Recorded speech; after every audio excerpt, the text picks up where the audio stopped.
Olá, sejam todos bem-vindos e bem-vindas ao podcast Gestão 5.0 e o Futuro dos Negócios, uma coprodução MIT Sloan Review Brasil e SAP. Eu sou Cristi Canteiro, editora de conteúdos Co-Brain na MIT SMR Brasil e vou conduzir esse bate-papo. Antes de chamar nossos convidados, eu vou dar um breve contexto sobre o que a gente vai falar aqui hoje. A Gestão 5.0 está alinhada ao conceito de Sociedade 5.0. Esse é um conceito que surgiu no Japão há alguns anos e coloca o ser humano no centro das inovações nas empresas, tarefa que a gente sabe que não é fácil.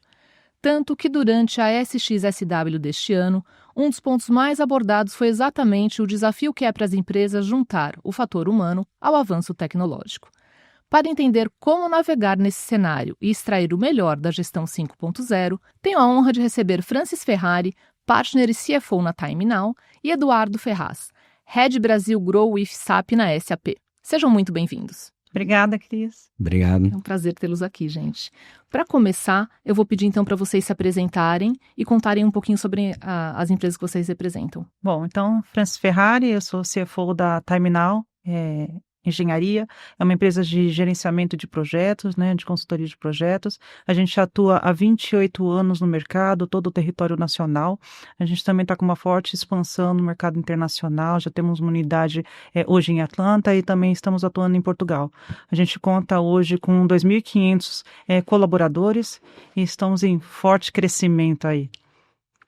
Olá pessoal, meu nome é Eduardo Ferraz, eu sou responsável na SAP do Grow FSAP, que a SAP hoje ela vai completar agora 53 anos, são 100 mil colaboradores, a gente está faturando mais de 32 bilhões de euros, mas o que isso é importante, né? Nós temos mais de 400 mil clientes, né?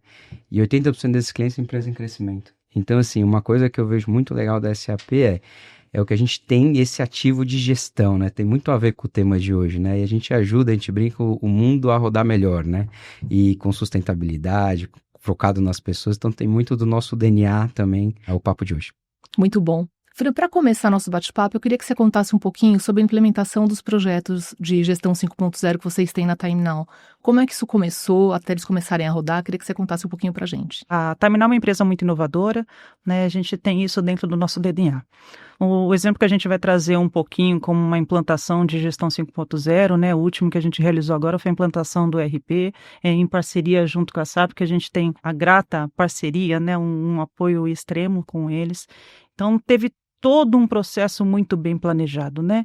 Então, desde o trabalho com os sponsors, com o conselho, com a estruturação da alta direção, de entender que esse projeto realmente fosse um projeto prioritário na organização, né? E a identificação principalmente dos times, né? A gente precisava que isso mudasse bastante o comportamento da empresa. A gente sabe que isso é uma evolução, é uma construção, não é sobre uma virada de sistema ou só um momento, né? Tem toda uma questão de pessoas envolvidas e de processos. A gente trouxe um time bastante qualificado, a gente trouxe um time que precisava ter uma sinergia muito grande entre eles e que comprasse realmente conosco a ideia, né? Um nível de autonomia bastante alto, né? Então é um time que tomou a decisão, cumpriu o seu papel e a gente tinha um compromisso muito grande também com o prazo e com o custo desse projeto. Então, foi bastante bonito, né, Edu? A gente montou um planejamento de kickoff, a gente teve uma apresentação, a gente teve muitos artefatos de cultura também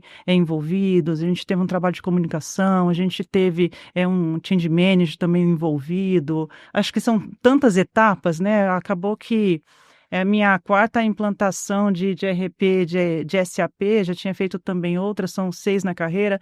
Cada processo que você passa, você aprende um pouquinho mais.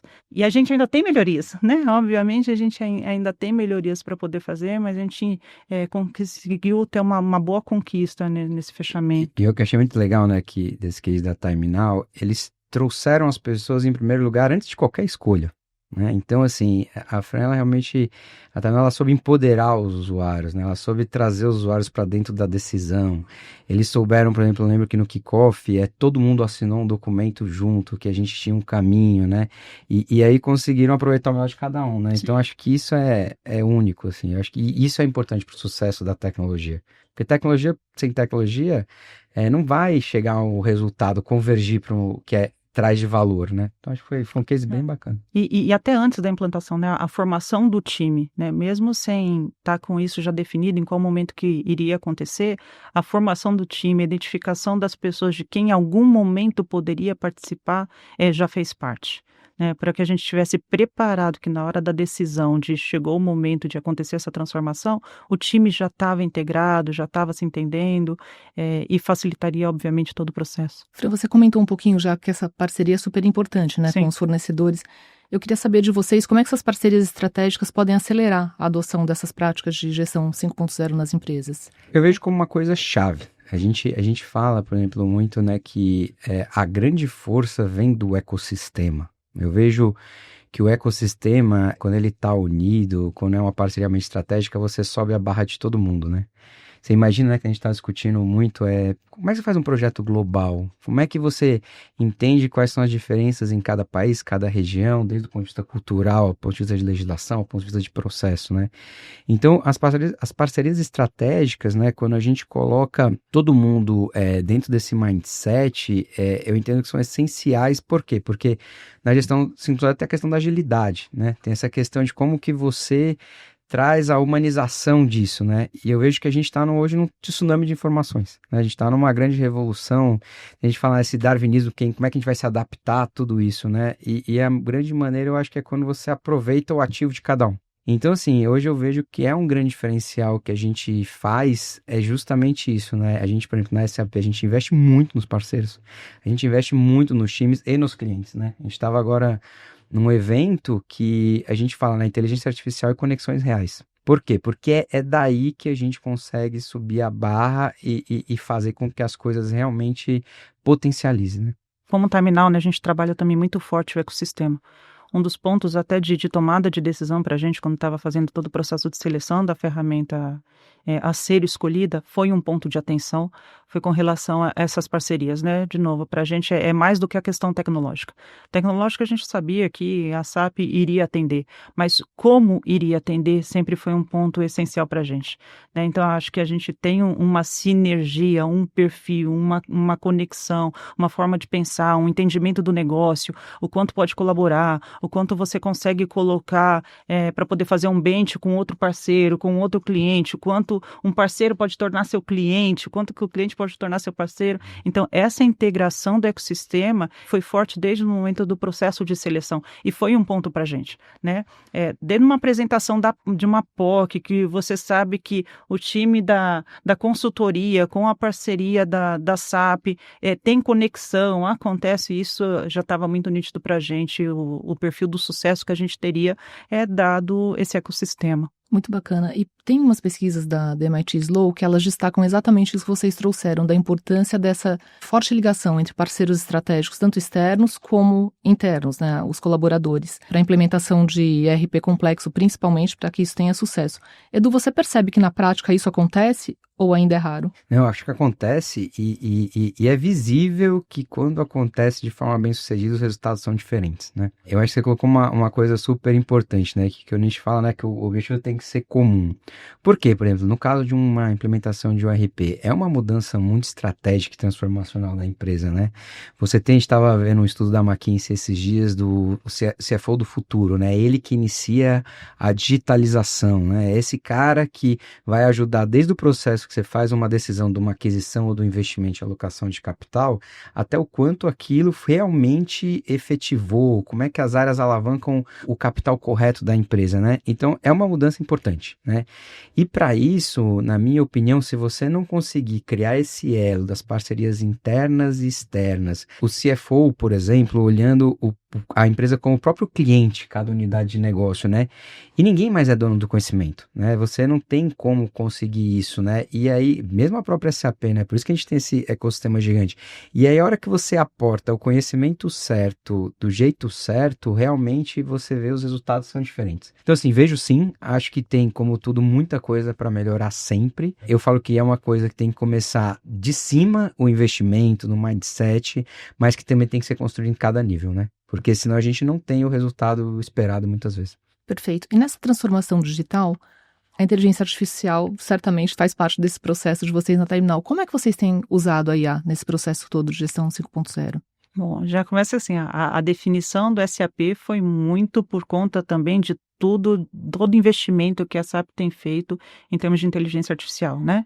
Eu falo que você fecha um sistema desse porte, não é sobre o que ele é hoje, é sobre o que ele vai ser no futuro, né, e a gente enxergou muito valor agregado e muito investimento em tecnologia e as transformações que já estavam previstas, da SAP voltada para a parte de IA. Internamente, a gente também já tem uma área de transformação digital, isso já estava acontecendo dentro da Terminal, então a gente tem 2 frentes, né, tem a nossa frente de tecnologia da informação, trazendo alguns, sistemas estruturantes, do lado de cá tem uma área de transformação digital, pensando, na digitalização das nossas operações, na IA, isso tudo sendo construído. O nosso mindset desde o momento da implantação, vou te dar um exemplo. A gente criou a logomarca tem um nome voltado para o nosso negócio, foi um projeto chamado Projeto Radier, né?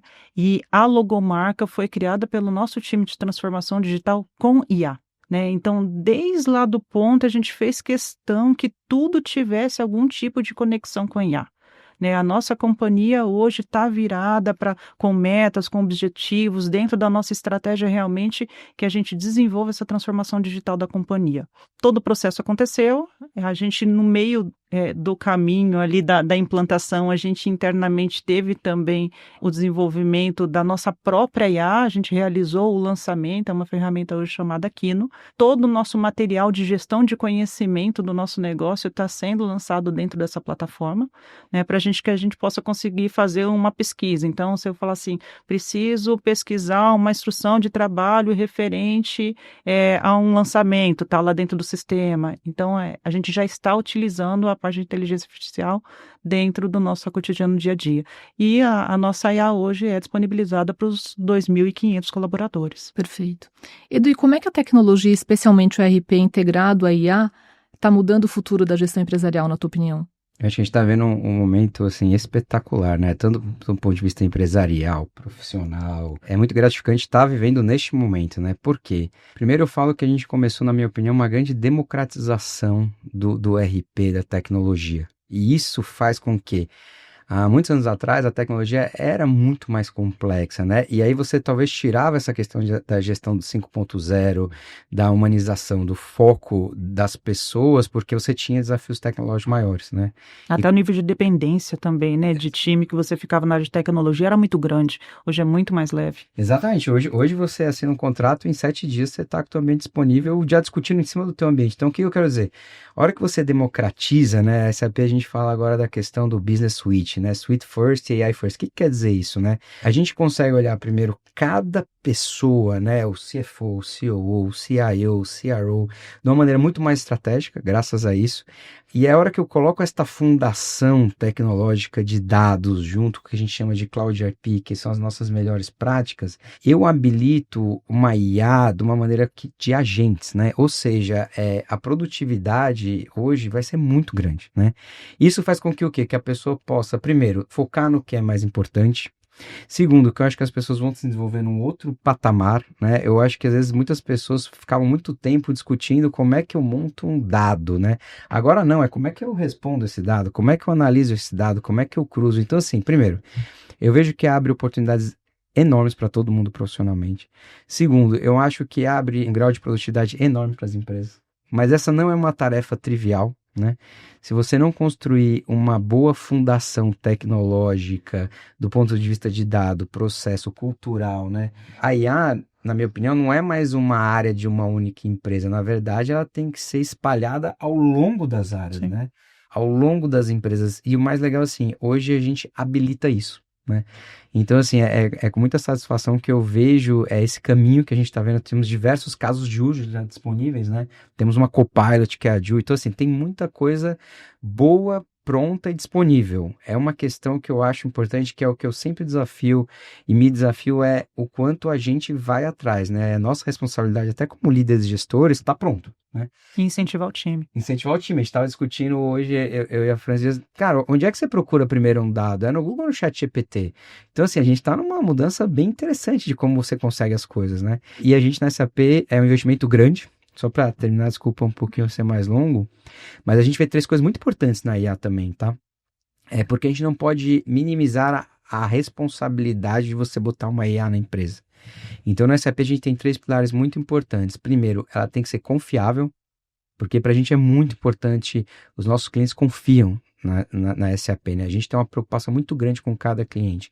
Então, a gente tem certeza que o dado que uma IA entrega é o dado correto, é um dado confiável para uma decisão Seguro. da terminal, é um dado seguro. Ela tem que ser relevante para o negócio, né? Então, não adianta eu, como um CFO, um CEO, um presidente, ter um dado que é um dado relevante para o meu negócio. Ou eu, como usuário do dia a dia, né? Como é que isso vai melhorar a minha vida? E ela tem que ser segura, ela tem que ter ética, né? Então, a gente tem toda a questão da Unesco, toda a preocupação de segregação de funções, né? De como é que a gente faz o uso disso, como é que você faz esse dado de uma maneira ética. Então, tem vários pilares que a SAP se preocupa para um cliente ter certeza que ele está fazendo o melhor uso e com tranquilidade. E acho que um gargalo hoje nas empresas é o volume exponencial de dados que elas têm e o que fazer com isso, né? Como analisar, como usar isso estrategicamente. Sim. Eu tava brincando até, eu tava falando hoje, eu falei assim, eu acho que às vezes o dado, que sempre foi o ouro, né? Dado é o ouro, dado é o ouro. Mas aí eu imagino às vezes que muitas situações você tem, na verdade, uma caverna cheia de ouro espalhado sem estar lapidado, né? E eu acho que esse grande lançamento esse ano do Business Data Cloud é para lapidar esse ouro, né? Como é que eu tenho na minha empresa muito ouro espalhado numa caverna, mas como é que eu transformo ele no ouro, né? E eu acho que hoje o mais importante, a gente já tem o dado, mas a gente não sabe usar o dado porque a gente não está pronto. E agora eu vejo que a gente entrou nessa nova fase. E aí, depois disso, vem a parte de pessoas, né? Assim, a preocupação nossa hoje na linha de gestão também é você ter um time que consegue tratar esses dados. Um time que consegue analisar, né? De novo, antigamente era a dificuldade de conseguir o dado, né? Você tinha excelentes analistas, excelentes pessoas e uma dificuldade de conseguir o dado. Hoje a gente tem o dado a ser tratado e com uma evolução rápida demais desses dados tratados, e a gente precisa agora cada vez mais de um time mais qualificado para poder extrair melhores resultados, né? Então é sempre um ponto principal para a gente a parte de pessoas na centralidade. E é um movimento muito interessante que a SAP fez em prol do cliente, né? A gente começou a mostrar a questão da importância da adoção, do crescimento, a gente quer crescer com o cliente, né? Então, por exemplo, hoje uma das coisas que eu sou responsável é a jornada grow, de crescimento de um cliente, né? Então, hoje eu consigo que um cliente comece pequeno e ele possa ficar grande como todos os clientes. Então, imagina que no final de semana desse, todos os clientes tiveram uma atualização de uma maneira segura, sem se preocupar, tem muita coisa interessante. Então, o que eu estou querendo dizer? Uma das dicas que eu falo sempre é, você não precisa fazer tudo grande, né? Você não precisa construir grandes pilares, mas você pode começar de uma maneira inteligente. A gente estava com 2 pessoas hoje do time da Fran, que são duas pessoas muito talentosas, e eles já estavam discutindo, tá, agora como é que eu vou fazer a parte de orçamento, avançado, planning, quer dizer, construiu-se a fundação, as pessoas se alavancaram, né? As pessoas viram valor, elas estão buscando mais conhecimento e elas estão trazendo valor para a empresa e para o ecossistema e naturalmente para os clientes, né? Então eu vejo que essa colaboração, quando você cria esta cultura, e aí o AI vem, porque sem isso não vai ter AI. Porque no final é a gente que ajuda na modelagem, na definição qual que é o modelo de negócio, é a gente que vai conseguir enxergar e levar o AI para o lugar certo, né? Então eu vejo que no final é isso, primeiro a questão das conexões reais. Eu acredito mais nessa junção. Perfeito. A gente já falou um pouquinho aí de desafios de dados, mas eu queria que vocês contassem um pouquinho sobre os principais desafios que as empresas enfrentam nessa caminhada rumo à gestão 5.0. O que eu vejo, tá?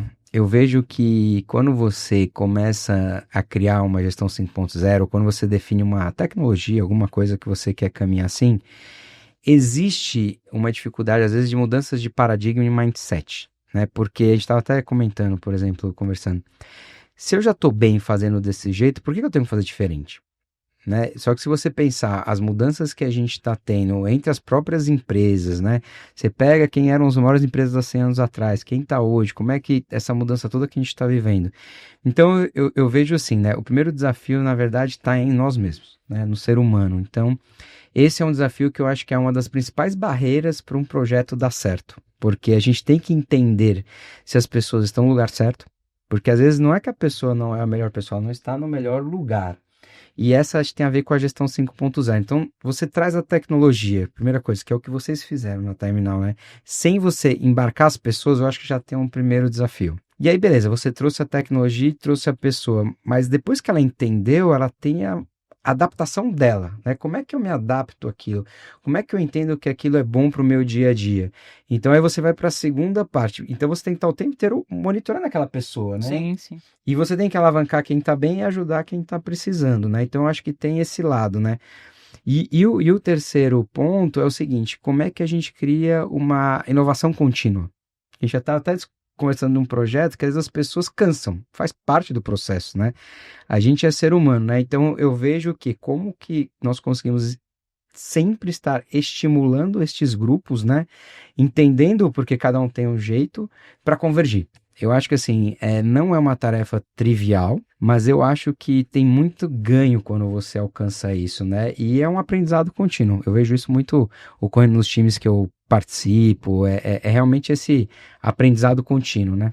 E uma vez implementado a gestão 5.0 nas empresas, qual que é o impacto disso nos negócios? Como é que vocês percebem isso? Eu acredito que as empresas elas ficam mais ágeis, assim, né? Você estava até O nível de comentando colaboração é diferente, né? da pessoa do seu time, né? Que ele já entra nas áreas, ele... Você não jamais se entender como área, né? Você se entende como processo realmente organizacional, né? Você sai um pouquinho desse crachá, né? E isso fica muito mais fluido, muito mais transparente, né? Esse estudo que eu estava acompanhando, né? Conversando com algumas pessoas, até da McKinsey, a gente estava falando o seguinte, né? Por exemplo, como é que a gente une a área do CPO com o CFO? Vou dar um exemplo mais prático, né? E às vezes são áreas que, dependendo da forma da empresa, etc., não estão tão unidas, né? Mas hoje, essas áreas são extremamente importantes caminharem juntas, né? Então, quando você consegue criar uma colaboração entre as pessoas, empoderar cada uma das áreas e criar, que aí vem a questão do processo, né? Você consegue criar a tecnologia para ajudar na questão das metas de cada um entende qual é a sua responsabilidade. E todo mundo caminha, a gente estava discutindo, os saves são às vezes de cases de bilhões. Por quê? Porque você, por exemplo, pega um CFO e uma área de compras, você começa a se unir e ajudar as demais áreas clientes a entender, você fez o business case correto para aquele investimento? Fiz, alocou o dinheiro corretamente? Aloquei. Depois que você fez isso, você acompanhou e você retroalimentou isso, consegui. Isso está indicando no teu PNL para você reinvestir, né? A gente fala muito dessa questão de alocação mais dinâmica do investimento de uma empresa, né? Então, assim, eu penso que a hora que as pessoas conseguem trabalhar desta forma, elas conseguem trabalhar no modelo mais ágil, mais orientado ao business, né? Eles estão até discutindo, né? Qual que é o papel hoje dos funcionários, né? O que você espera para contratar um próximo funcionário de finanças ou tecnologia? Ou um advogado? Eu estava ouvindo de um cliente importante que ele falou, cara, um advogado para mim tem que entender de AI. Porque para mim hoje, quando eu tenho uma AI que ele joga um contrato, compara o contrato e ele entende aquilo, traz uma velocidade tão grande que para mim um advogado, quando eu contrato, eu pergunto se ele entende de AI. Então eu vejo que isso agora está... É mais o perfil transformacional, né, o que a gente tem falado, né? Não é mais sobre saber o técnico, é como transformar, como agregar valor, como agregar riqueza para o seu negócio. Cocô, é verdade, eles falaram isso nesse estudo mesmo, essa questão de agentes transformacionais, né? É como se a parte teórica é importante, o conhecimento daquele processo, mas aquilo já virou básico. Como é que eu transformo, né? Como é que eu transformo... Realmente eu tenho ali a tecnologia para fazer o KPI, mas como eu transformo aquilo num KPI inteligente e ativo? E aí eu vejo isso, né? Eu vejo assim que isso realmente traz mudanças muito grandes. E quem não está o tempo inteiro se desafiando, né? A gente estava discutindo... Ouvindo o CFO que eu achei muito legal, né? O inconformismo, né? Ele falou assim, cara, eu preciso no meu time ter pessoas que tenham esse inconformismo, né? E aí você me ensinou que o inconformismo sem ser chato. Sem ação. Inconformismo com ação, porque também se não tiver ação, você é só chato. Você é o chato do time, né? Então você tem que... Olha que interessante, né? Cara, naquele grupo, naquele meio, naquela colaboração, naquela gestão pontos, seja um monte de gente conformista que não tem ação, um bando de chato, né? Então assim, como é que a gente gera isso, né? Como é que a gente traz o cara inconformista? A gente tava com o CEO de uma empresa também que ele falou assim, cara, para um projeto dar certo, eu preciso ter uma pessoa no time que seja o apaixonado. Eu achei espetacular a visão dele. E ele até trouxe aquela pessoa e falou assim, fulano, você é o meu apaixonado desse projeto, por isso que eu sei que vai dar certo. Então, eu vejo isso, eu acho que essa capacidade transformacional é grande. Uma coisa que eu tenho visto muito bacana nos clientes da SAP, poxa, hoje tem empresas de 100 milhões de reais brasileiras que estão indo para diversos países, né? Então, na Europa, temos um cliente nosso super importante que é uma empresa média que acabou de fazer um rollout para o Chile, Colômbia, Inglaterra e agora está indo para o México, né? Então, assim, olha o que uma empresa brasileira está fazendo, né? Os caras já estão entrando lá, compraram uma empresa na Inglaterra, estão entrando na América Latina. A gente não ouvia muito disso. Não. Você concorda? 5 anos atrás, uma empresa de, às vezes, 100, 200, 300 milhões está num footprint desse, né? Por quê? Por causa da colaboração 5.0, porque você consegue juntar parceiros estratégicos em diversos pontos. E aí, qual o valor agregado que eu te entrego? Graças a essa democratização da tecnologia, eu garanto que onde você estiver do mundo, você está vendo o mesmo processo, na mesma governança, sem se preocupar com a tua depreciação, como é que você vai fazer a tua gestão multi-company, multimoeda, e para você focar no que você é bom. Então, assim, eu vejo que a gente está num momento único, né? Agora, o fator de decisão é que nem a Francis fala, é como que você desafia o outro. O dia que ela me convidou pro Kickoff, ela nem tinha me contado. Ela botou aquele papel lá e falou assim, ó, todo mundo Assina aqui junto, aqui. todo mundo vai Eu achei aqui espetacular aquilo. E ela falou assim, e cara, falou pro time inteiro, nós vamos ser um case. Nós vamos levar isso em vários lugares. E agora deu o Go Live, né? E tem a fase da evolução, que nunca é trivial. E ela já estava desafiando todo mundo. Quer dizer, estava desafiando a gente, que é a solução, os parceiros envolvidos, o próprio time, que é isso que a gente está falando. Gente, qual é o próximo nível? Porque a TimeNow é uma empresa inovadora. E eu aqui vou fazer a minha parte. Então é isso. Eu vejo muitas coisas boas, que a gente profissionalmente, inclusive, tem que aproveitar. E eu sempre falei, né, nunca foi um projeto de finanças, é um projeto estrutural e organizacional, né, então o nosso time era um time multi-equipes, né, tinham todas as áreas, mas naquele momento era realmente um time só, e da mesma forma que os parceiros eram um time só, né, então a gente separou a equipe, a gente foi para uma outra estrutura, uma estrutura inclusive que tinha um ambiente bastante tecnológico, né, isso foi bem bacana, e era em um único pró, né? Não era sobre o parceiro, sobre o fornecedor, sobre a pessoa de finanças, a pessoa de contabilidade, ou a pessoa do comercial ou da operações, né? Realmente era sobre o processo. Isso minimiza até a resistência interna, né, Fran, de se Muito. jogar num novo projeto. Muito demais, né? Mas a identificação também das pessoas que iriam para o projeto também são importantes, né? Eu falei hoje, não basta ser também as melhores pessoas técnicas, precisavam ser as melhores pessoas também que se relacionavam muito bem e que conseguiriam trabalhar juntos muito bem, né? E isso também foi um ponto de sucesso que a gente teve. O time estava altamente integrado, altamente comprometido com o resultado, né? Então, fez parte dessa trajetória. E aí conectando com o futuro dos negócios, né, que é um pouco a nossa pauta hoje, né? Você não tem certeza qual que é o teu modelo de negócio nos próximos 3, 4 anos, né? A gente estava conversando com esse CEO de uma empresa muito importante na área de produção de alimentos veganos, um cara visionário, a liderança ali. E eu falei, pô, será que daqui a pouco você não vai estar vendendo isso como subscrição, mandando para casa de cada pessoa, né? Será que teu modelo vai virar subscrição? Por exemplo, a TimeNow é super inovadora no segmento dela. Daqui a pouco ela pode estar criando um produto de IoT para botar na ponta, para acelerar a transformação. Então, assim, eu vejo assim, times que têm esta DNA, né? Times que fazem isso, que criam essa colaboração, essa visão da tecnologia com as pessoas, eles tendem a inovar. E a inovação não precisa ser disruptiva, na verdade tem que ser incremental e ter os momentos disruptivos, mas ela tem que estar sempre acontecendo, né? E eu acho que essa grande vantagem que eu falo, né? Quando a gente fala tudo que você faz tem que pensar também no curto, médio e longo prazo. Por quê?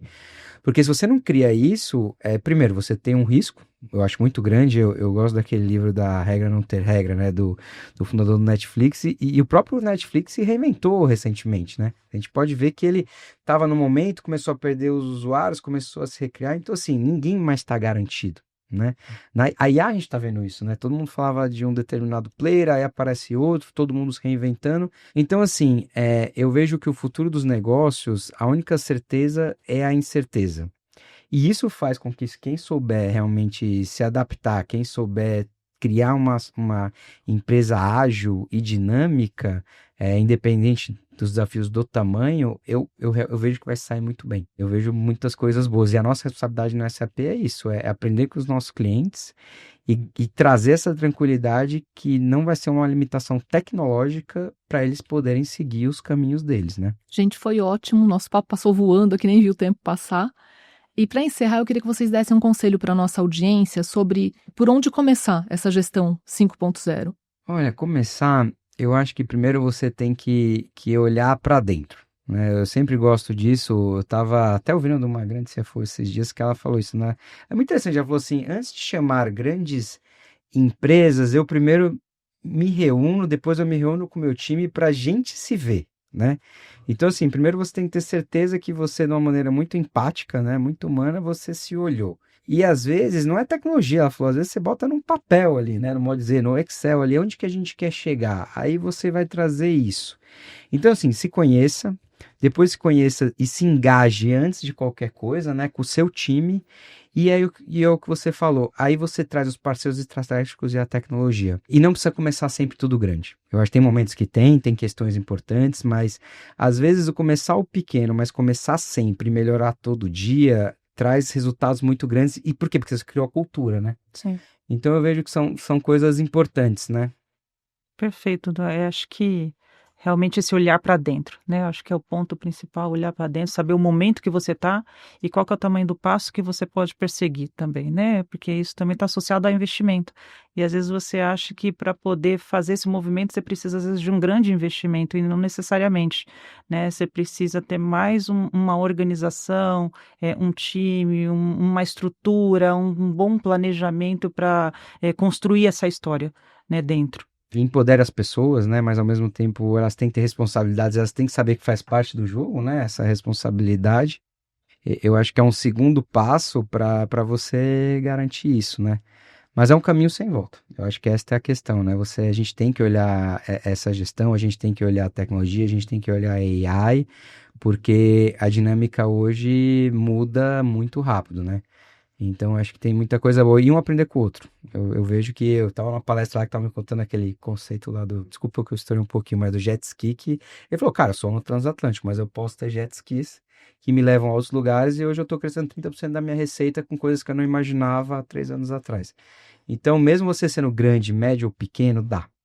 É uma questão de mindset e você trabalhar. E nunca esquecer da centralidade do cliente. É Né? verdade. Eu acho que também a gente está sempre olhando realmente, pensando na riqueza e o quanto você pode agregar de valor, tanto interno, mas principalmente sempre mantendo foco no teu cliente. Excelente, gente. Agradeço demais a participação de vocês, todos os insights que vocês trouxeram aqui pra gente. E para você que nos acompanhou até aqui, muito obrigada e até a próxima.